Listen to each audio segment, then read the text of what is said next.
Анапа впервые в этом году отмечает День города 15 декабря.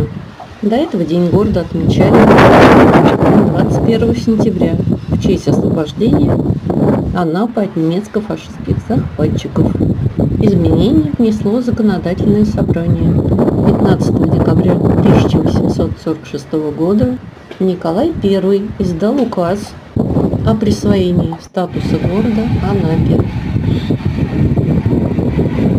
Шквалистый ветер решил присоединиться к поздравлениям.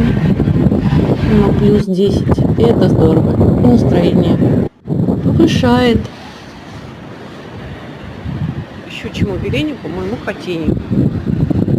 Пусть погода будет доброжелательней, без ветра.